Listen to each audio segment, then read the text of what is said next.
Hello, ladies and gentlemen, and welcome to another episode of Play the Tape. I am your host, Derek J. Fields.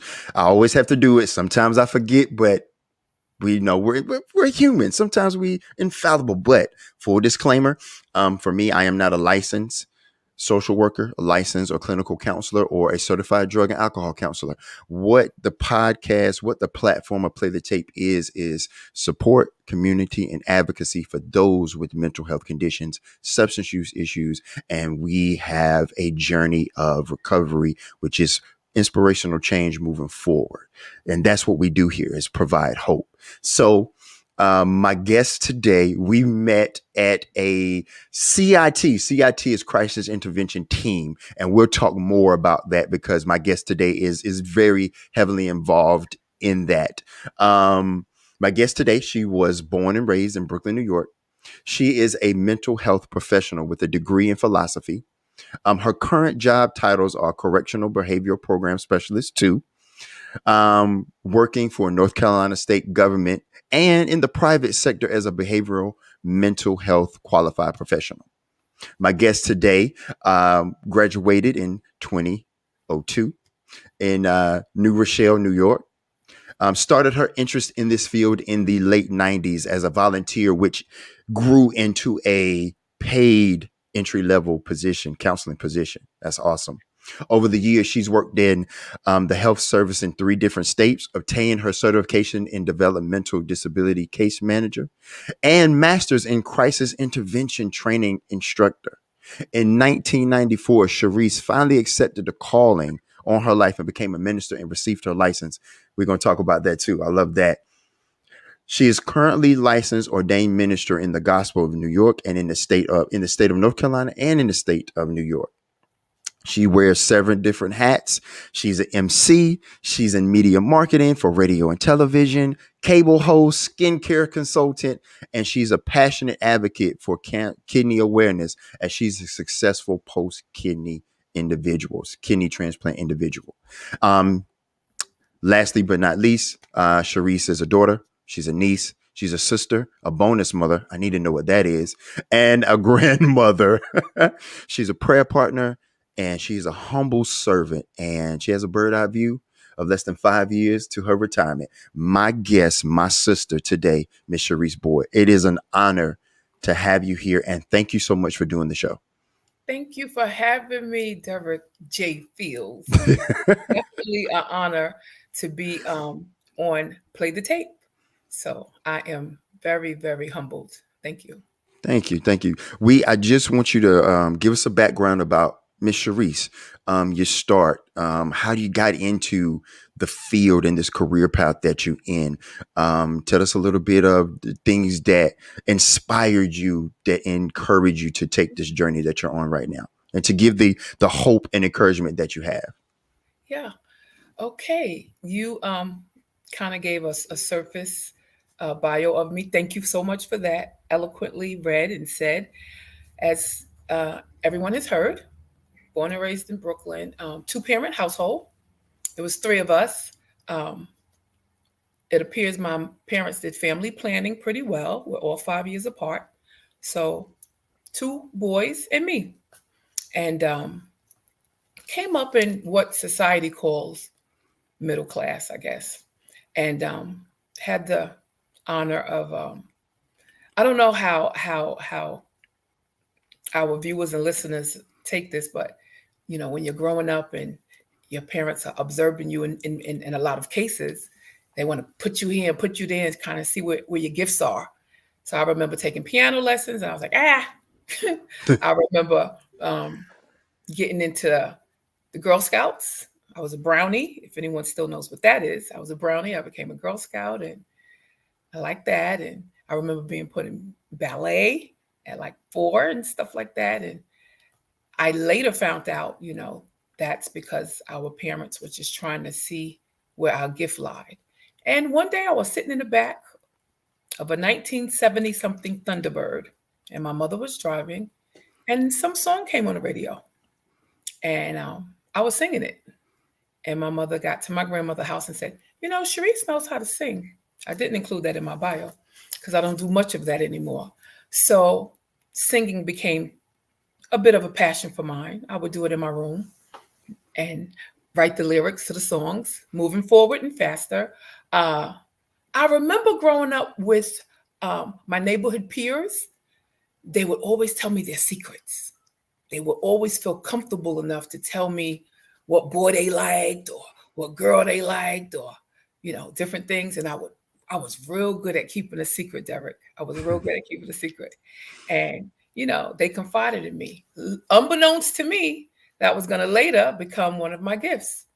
Because as a counselor, as someone that works in a field where you're conducting individual sessions, that's confidential for the most part, Mm-hmm. unless it's something that's dire, right? Life and death.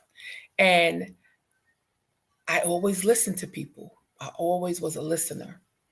And couldn't really figure out what I wanted to do. I knew after high school I wanted to work because I liked the thought of making money. And living in New York, you want stuff. And I remember my dad pushing me for college, and actually got me set up for Long Island University. And I didn't go because I had a job and I just became like a little college truant.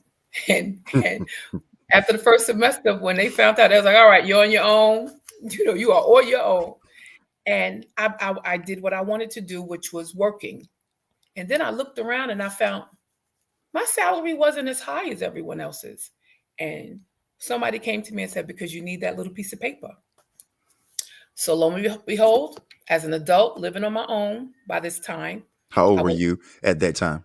I moved out of my parents' house when I was 21. Okay. 21. And I probably started exploring my options of going to college in my late 20s, something like that. Was college for you? Was college for you at that time, or you had to figure it out? This is something that I need. It was something that I need by then. Okay. Because once high school, I wanted to work. And I was always good at every subject except for math. That's my worst subject, always has been. And at this point, it probably always will be. But I knew when my check was off and I knew when my money was missing. That's it. And because I was on my own, actually, it was more beneficial for me because I qualified for financial aid and Pell Grants and things of that nature. It was a challenge. So I encourage anyone that may be taking in this information, just push yourself, and I was living on my own, single, working in the daytime and going to college at night. Yeah. When did college start? Was it at the end of 21, beginning of, well, your 21 Late year 90s. age? Okay. Late Okay. 90s. Okay. And because I was a receptionist at a home care administrative building, and the owner, she said, you really need to go back to school. And she kept encouraging me to go back to school. And she was someone that I looked up to, Miss Baker. And I went on the strength of like her words. Now, interesting enough, my mother and father said the same thing, but it took someone else. Ain't And you that know how funny? Yeah. that, right? Ain't that funny how that worked? You know, yeah, Yeah. that's so I did it. And, she gave me a bit of instruction, but mostly back then, because I'm a woman of a certain age, you go to the counselor and they guide you. So needless to say, I did hear you state what I majored in, and that would have been nice, but it was psychology, and not philosophy. It was psychology. Oh, sorry. My No, no, bad. no, no, no. That's okay. I like that. That sounded good for me for a minute. And I remember, I do remember looking up the definition of psychology. I remember that, and it was the study of the mind. And I was like, oh, yeah. What do people be thinking? And on I went. I had stopped working for some reason. I can't really remember what it was, but um, it didn't put me like in a bad place. I can't recall exactly why. And it was sort of like a breather to me because I was able to focus more on my schooling. And I started volunteering for a outpatient day program treatment center. And these were for individuals that had dual diagnosis. And that was brand new to me. And they were diagnosed with chemical imbalances and substance addictions, substance abuse addictions, and they coined and named it dual diagnosis. So I started volunteering there, and I liked what I saw. I liked the environment. I liked the thought of this agency helping people. I liked the camaraderie, and they liked me. And they were talking to the directors and the supervisors about pushing me to apply. And they stated after a certain semester I could, and I applied, and I became an entry level counselor, and that's where it began. And as I continued in my studies, um, I would apply for promotions and I would get them. So I went from like an entry level counselor to a vocational counselor, and just kept going on and on. And when I finally graduated, I left that agency and I started working for those who know anything about Brooklyn, New York. I started working at Kings County Hospital. That's a infamous hospital in Brooklyn. And I worked in what those that are familiar, it's called the G Building. AKA what the G Building was, it was a psychiatric unit because it had a lot of property and buildings. And the A building was this, the H building was this, and that was the G Building. And I became intensive case manager. And in short, what that was, you conducted your field work. You conducted your field work. You went into the homes of individuals that were being treated for their diagnoses, and you would sit in the home with them for a certain amount to gear them into independent living with a substantial support network. Yeah. And, time went on, and I started dating and I got engaged and I got married and I moved. I got married, and let me back up. As an intensive case manager in the state of New York, and you conducted your field work, you were liable to go anywhere. Wherever that consumer was, that's where you went. So I was in Rikers Island. I was in Bellevue Hospital. I was wherever I needed to be. In their home, I was at the grandparents' house. I was in the emergency units. So that took me a lot of places. You have any questions about that so far, Derek? You said that the psychology is the study of the mind. So I'm curious to ask you, Miss Chariesse, is with all the different places you had to go with when you were in that part of the field, how did that intrigue you to understand these different personalities or these different mindsets where they were? Or how could you, doing your field work, I got to go to Rikers Island today. I might have to talk to somebody in another psychiatric unit. I might meet different people with different personalities with the same issues, but they see it differently. How can I address that, especially with the study of the mind, because every mind is different? Well, when you're majoring in that type of a course, psychology, you are taught and you're educated on the different aspects. I took courses and helped me with my memory because that was a long time. We had different types of topics in psychology.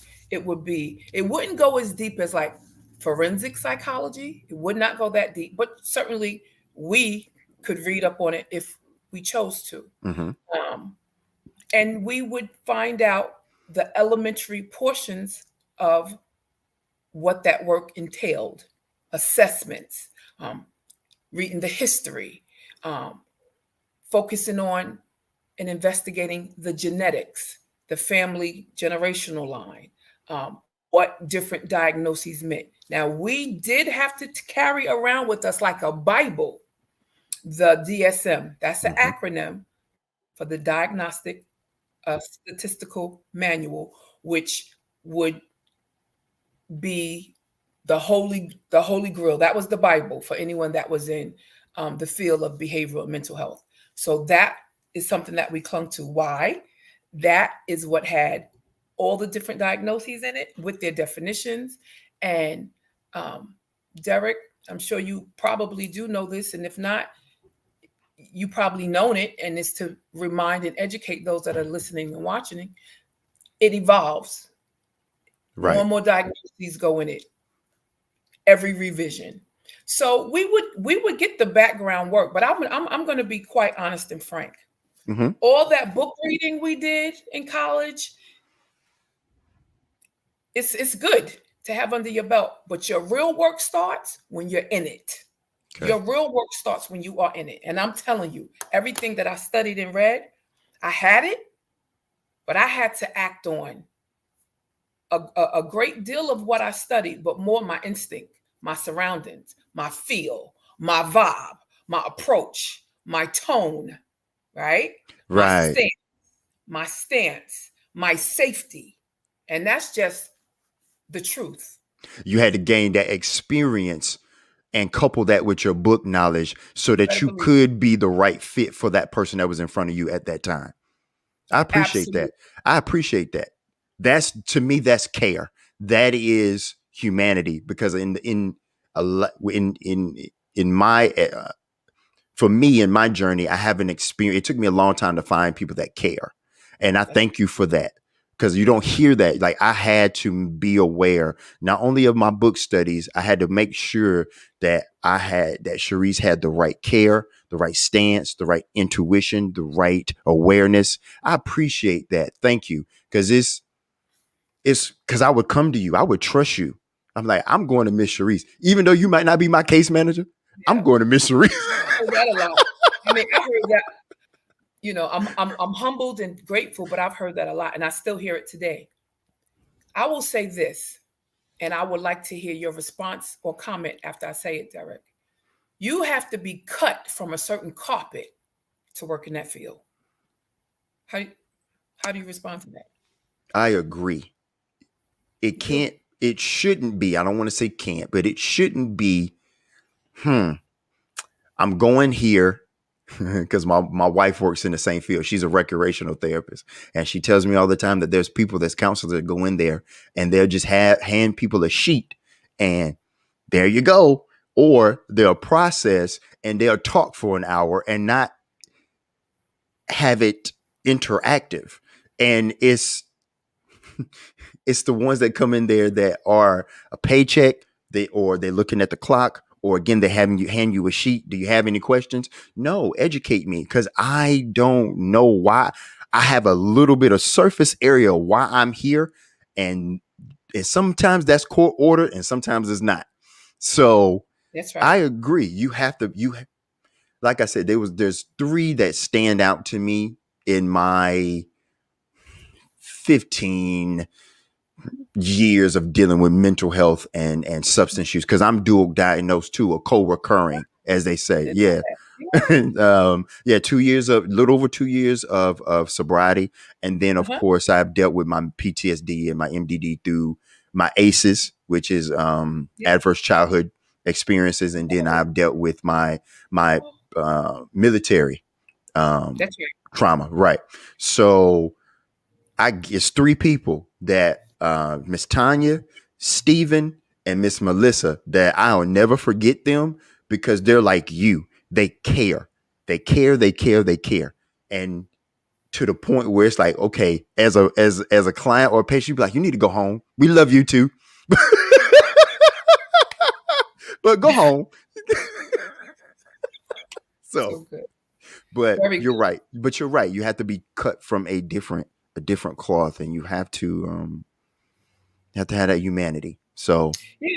To even be able to sustain in that field.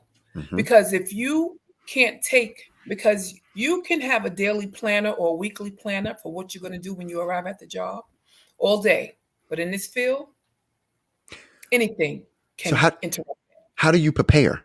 How do you prepare for, okay, so in did were you a so in through your entry level to your vocational to your intensive, how do you prepare for, did you have, because there was caseloads, right, of people that you got daily, or am I thinking of something different? Do y'all have caseloads?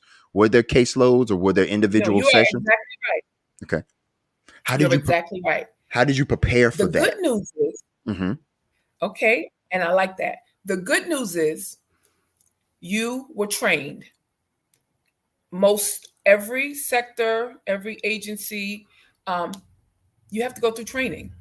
There are yearly trainings, there are recertification trainings, there are refresher trainings. So that's the good news. And though you may come with experience, and I can present to the Jackson agency, and when you read my resume, it says that I worked at the Fields agency. That's welcoming. However, you're now at the Jackson agency. So though you may have the experience with the Fields agency, we have to train you the Jackson way.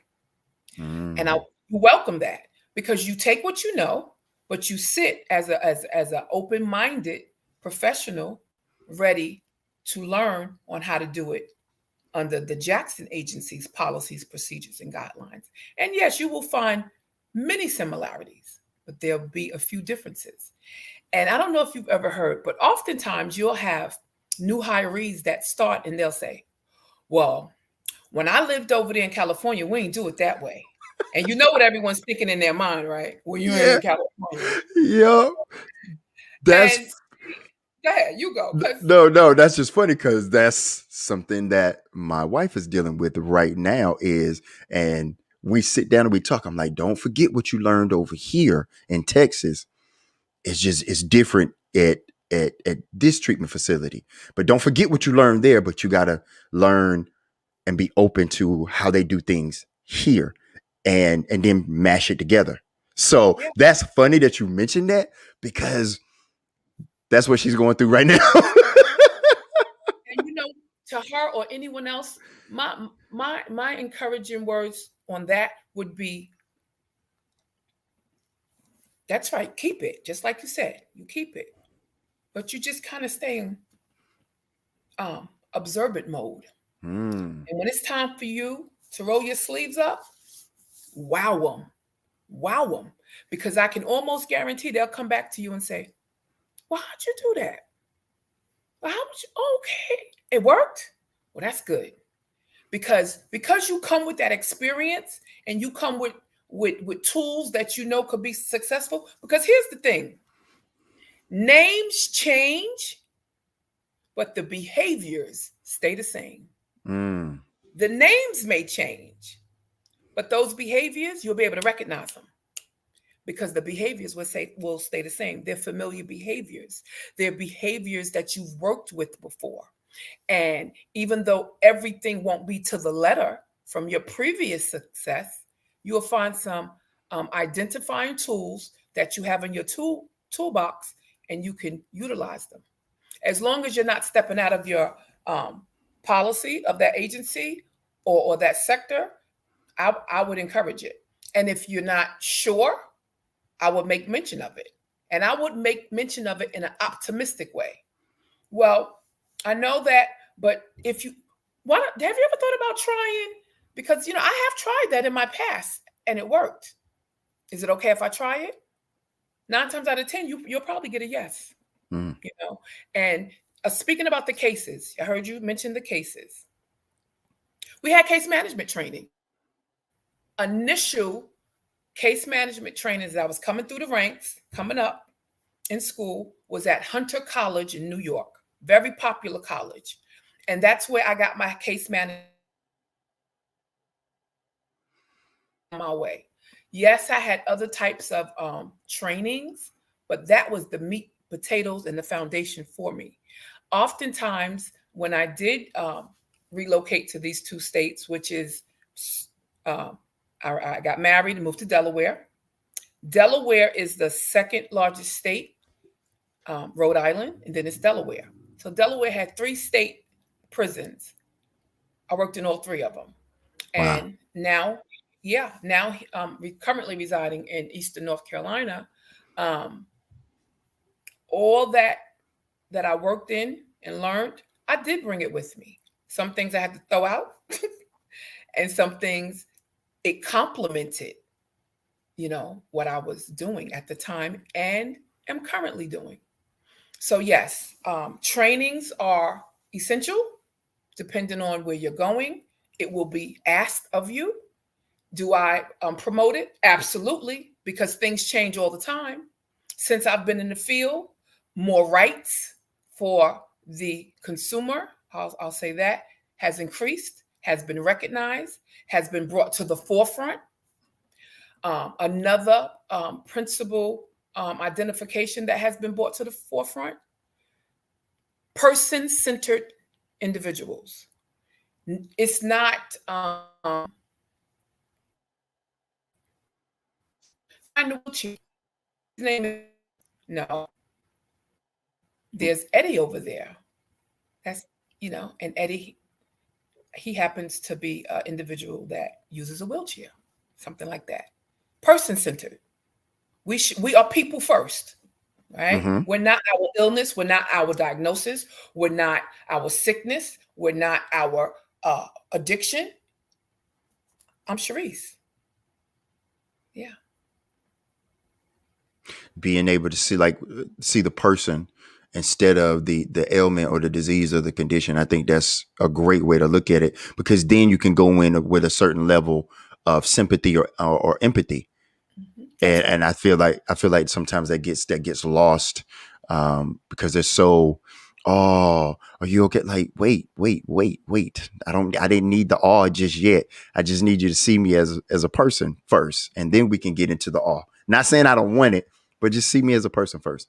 I agree with that, because sometimes it's hard, and a lot of professionals don't see the person; they just see one, the diagnosis, and then two, how can, and I'm not saying anything bad about medication.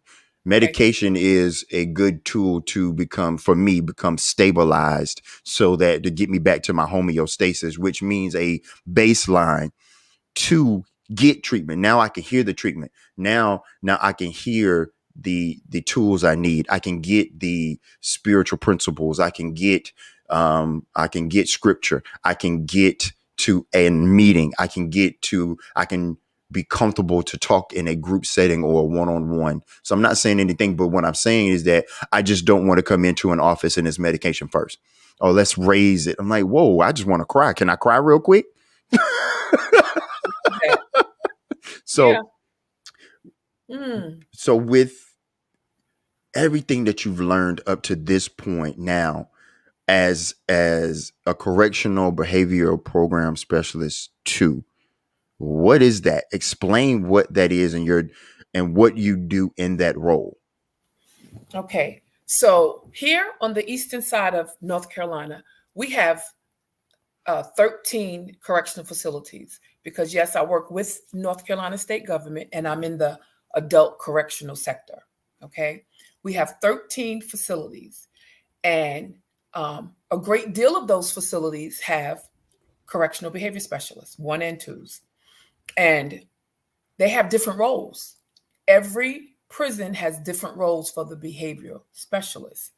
However, what we all have in common is we all have the ability to have access to the individual's uh, assessment, their assessment history. Correctional officers don't have that. They don't have that benefit of reading their background. Reason?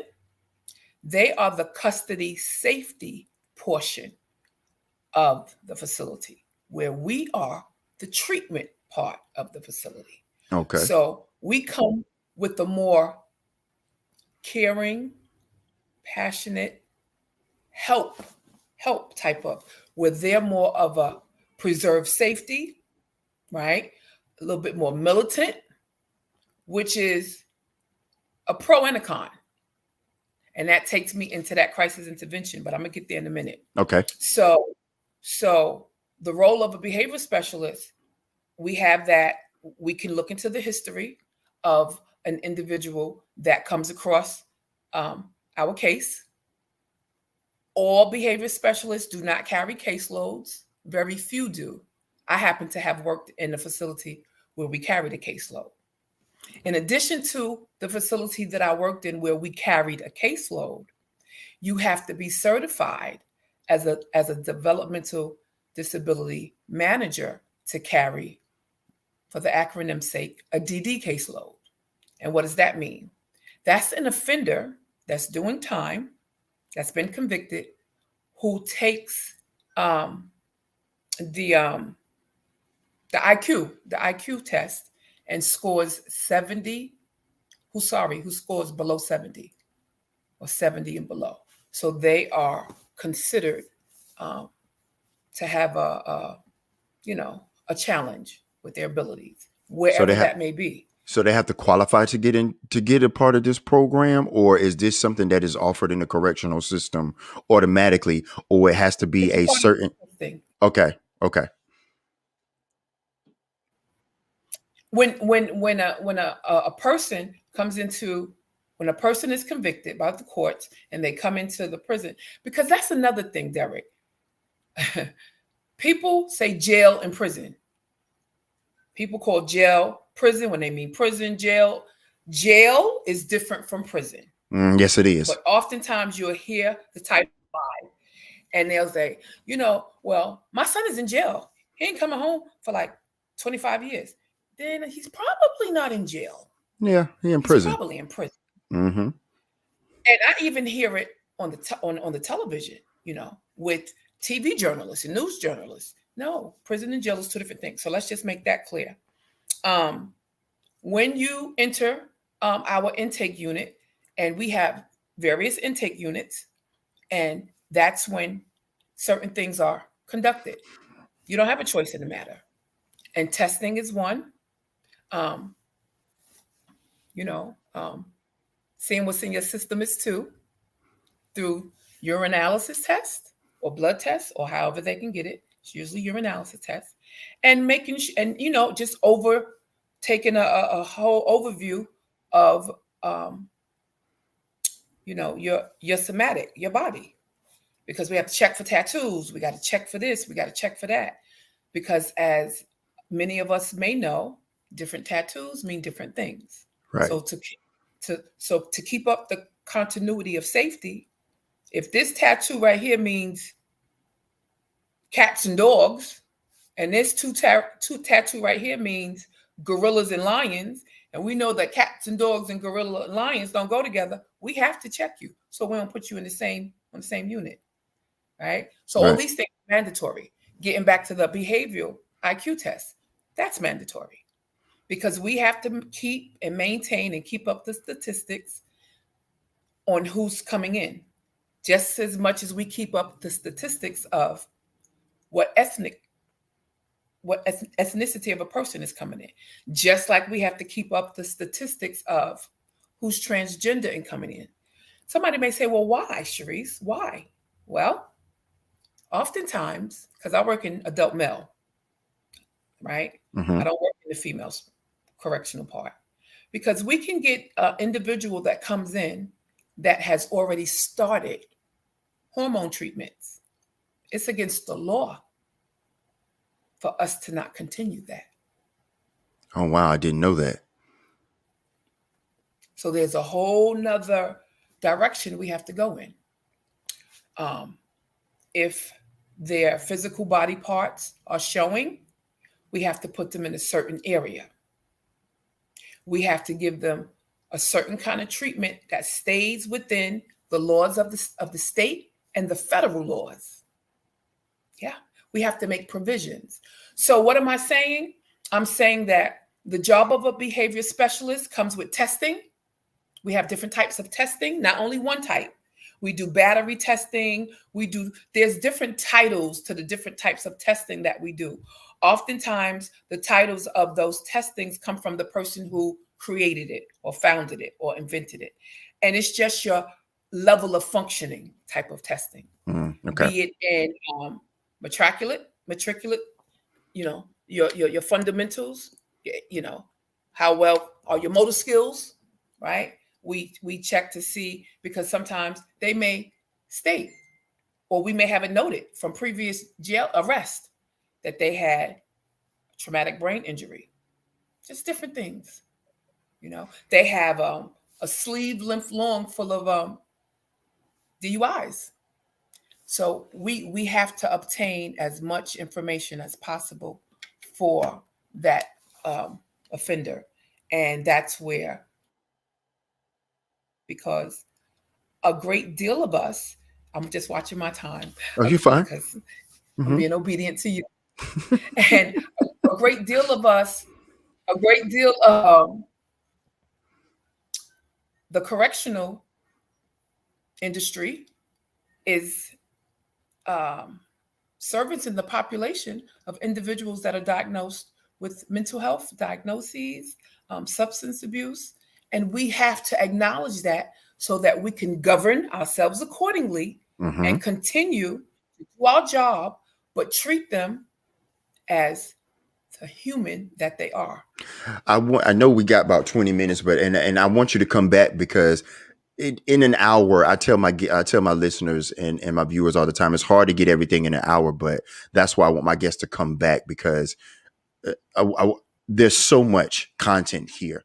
Man, you got my brain just spinning. As for a quick, like for this one, how happy are you seeing the correction facility go to that direction of correction? Because we've known for years that the correctional facility, the correctional system hasn't always been about correction. Now it's more towards, hmm, let's see what's causing this person to feel and act the way that they do mentally. There's something in there that's in the brain that's not really connected, or there's some type of trauma that has happened that we need that has made them act out this way. Because I know for me, in my addiction, it was a loop of just continuously, I'm depressed. Now I need to get used. I'm low because I don't have nothing else to use. Now I need to go steal. Now I need to um, um, get me something to eat. I need to go steal to get me something more to use. It was a continuous cycle. Now I'm mad that I stole.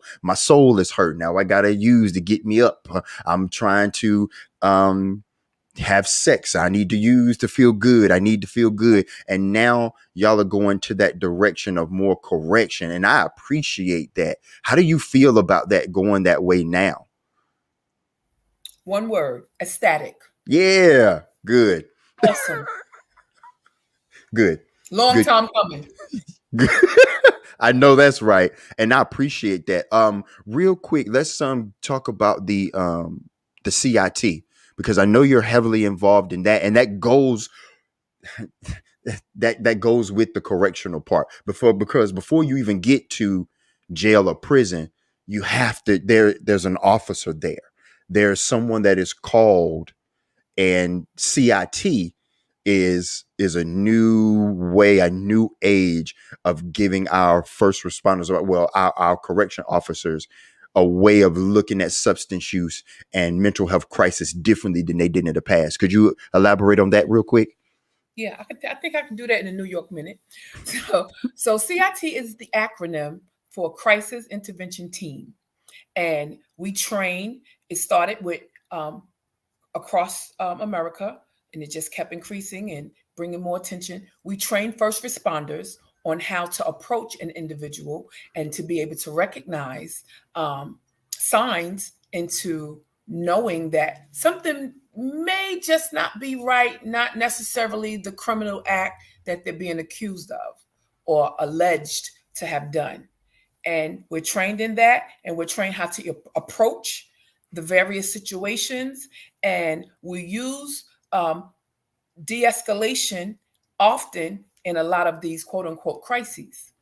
And because we teach it for those that are employed as correctional staff, instead of the just taking them down, cuffing them up, throwing them against the wall, and taking them to the what the street says the hole, we call it Right. you know, restrictive housing. Hmm. You know, we kind of recognize, and even if we're not sure, because we've had this crisis intervention training completed and under our belt, we are aware now to perhaps refer them to medical or mental health or someone else verbalizing this case might be a different kind of case. I appreciate that, and I've sat Yeah, I've taken the training myself, and we've both have been the act outs and in the scenarios and stuff like that, which I love to be a part of. And I've spoken at these trainings, and I'm grateful that it's there because it gives people like myself, and I say myself because I've been on that side of having a mental health crisis or a substance use crisis where there weren't any that many options, but now there are.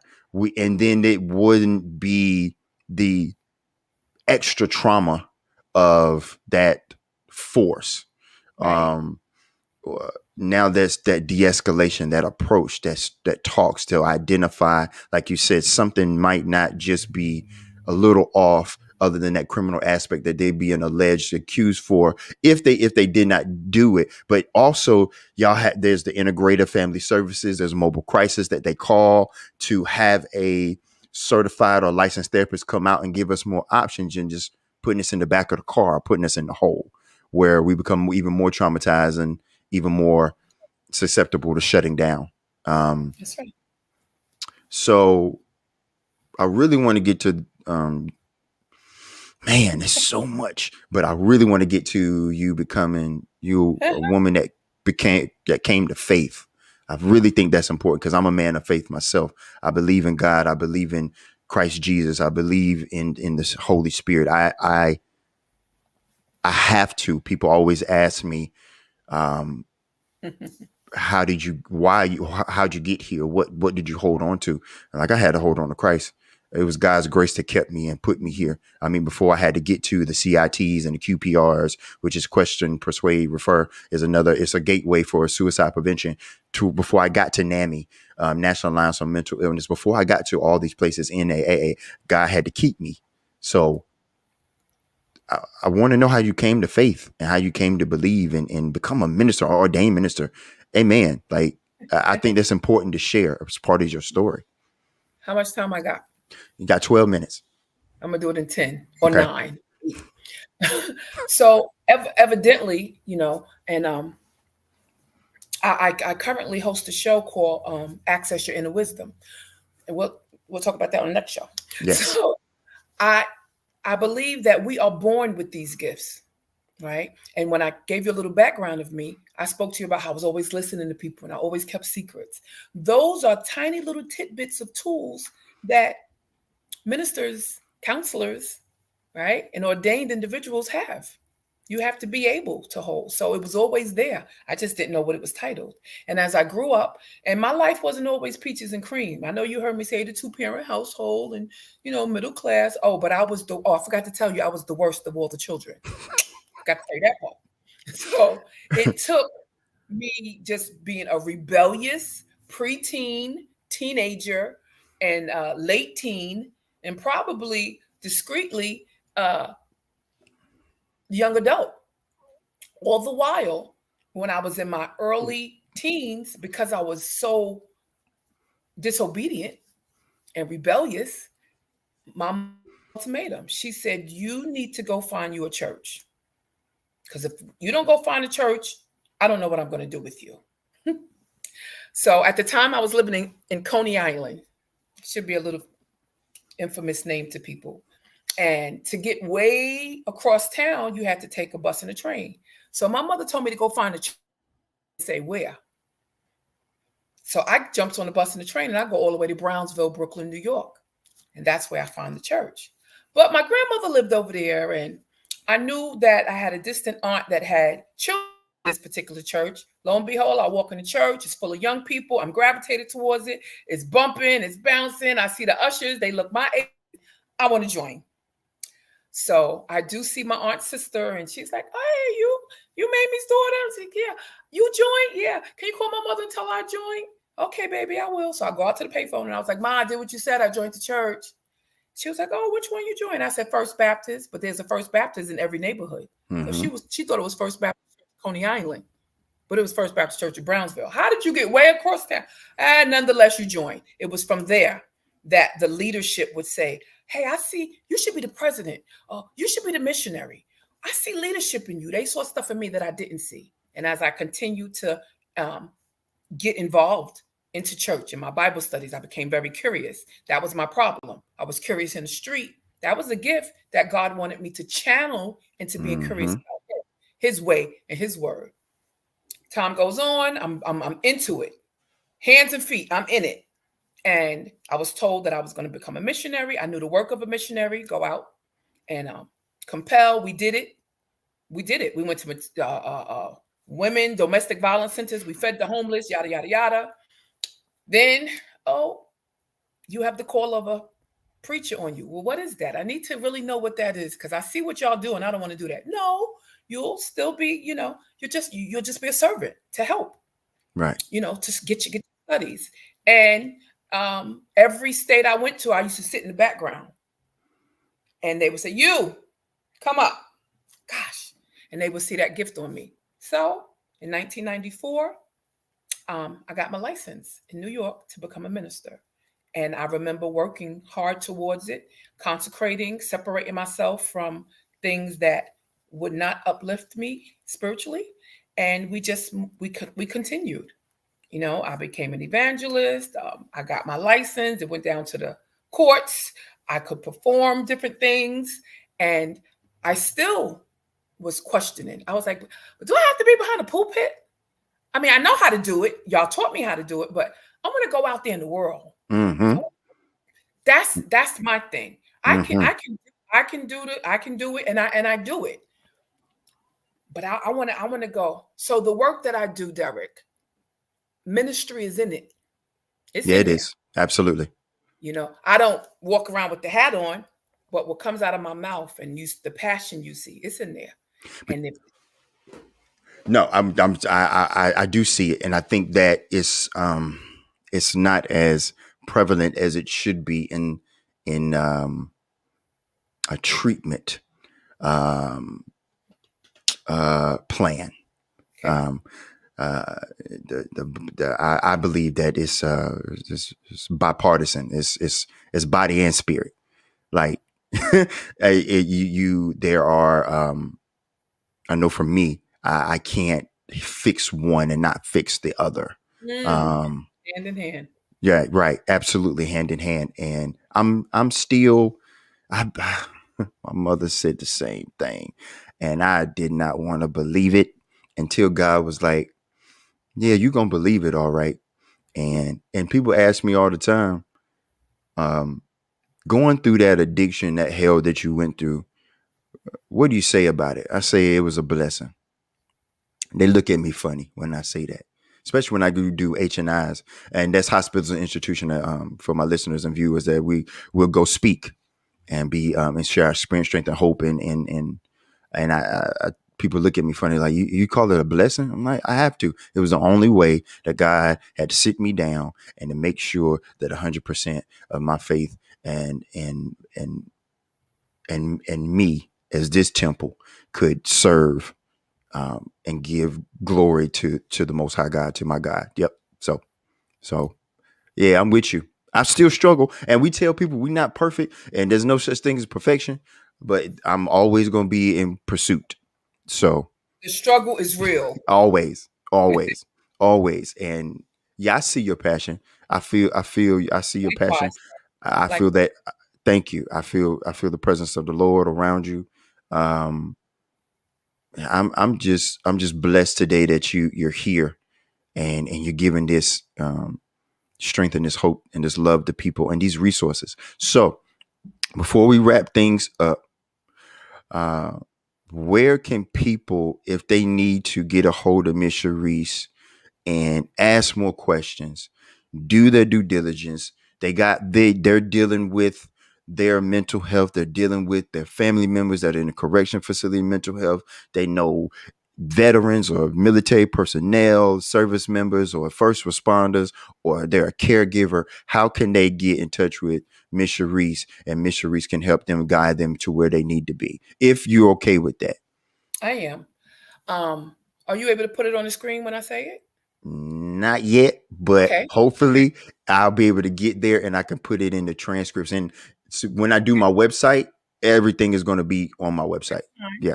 Because I will echo it right now, but certainly you guys can get through to Derek and he will make sure that I get it. It's CB, like the first and second of my name, CB Jack, everything you see on the screen, CB Jack, the number 66 at gmail.com. So again, it's CB Jack 66. Those are the two numbers at gmail.com.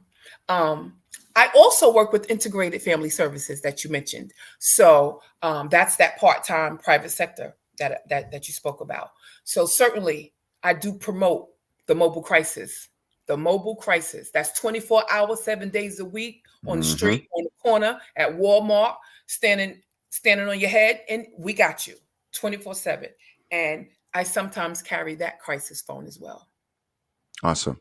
Um, Give me two things you're grateful for. I when I go speak, I always like to end it like that because I tell them, I share with them, for me it works for me, and I just want to see, just pass something on, my experience that works for me. If I'm ever in a crisis, or if I ever feel like I need to pick up or use, or if I ever feel depressed, I always be like, man, what are things that I'm grateful for to keep that joy from that joy to so that negative won't take over. So what are two things that you're grateful for? I am definitely grateful to have a new leash on life because I am a recent kidney transplant recipient. I would be amiss not to mention that. So Amen. I'm grateful for God for the transplant. Amen. So those are two things. I'm grateful to God for the transplant. Is that okay? Amen. Absolutely. That's more than okay. Amen to that. Me too. I'm grateful for God. I'm grateful for the grace, and the, I don't know how many chances he's given me, uh, to become a humble servant like yourself. And I'm okay with that. Took me a long time to be okay with that, but I'm okay with that because it brings me joy and it brings me peace to be able to help people like myself that feel like there's no hope out there, and there is. Like, you're looking at two miracles right now, people. Me and Chariesse. So So listen, I'm going to have you back because there's so much stuff that we didn't get a chance to talk about. I definitely want to get more into the childhood. I definitely want to get more into resources, more into, we just touched on the correctional facade, more into how you prepare for going into the correction when you're having a bad day, when Chariesse is going through stuff, and how you have to leave that at the door and go in and take care of these men and these women. So we got a whole lot of content to get into. And I would love for you to come back if you want to. I always tell my guests, my brothers and sisters, please come back, be a recurring guest, because that's what season 3 and season 4 is going to be. Is going to be recurring guests, because I have a lot of recurring guests that want to come back and continue what they couldn't get to in their initial interview. So, Miss Chariesse, I love you, Love you and too. thank you so much for doing this. And till next time, you take care. Thank you. Thank you. Uh, yes, ladies and gentlemen, that's what we do here at Play the Tape. There are people out here that will jump in that pit with you because they know the way out. If no one has told you today they love you, I love you, we love you, and you know God loves you. With understanding comes peace, with peace comes love, and with love comes understanding. And with that comes faith. I know sometimes I say it out of order, and that's okay. I'm learning that I don't have to be perfect. But what I am learning is that I have to be present, and then I have to be in pursuit. And I'm always be in pursuit for experience, strength, and hope. I'm always be in pursuit of my recovery and my faith and my love in my journey. It's going to be fun. However you may be listening, however you may be watching, thank you. Until next time, peace.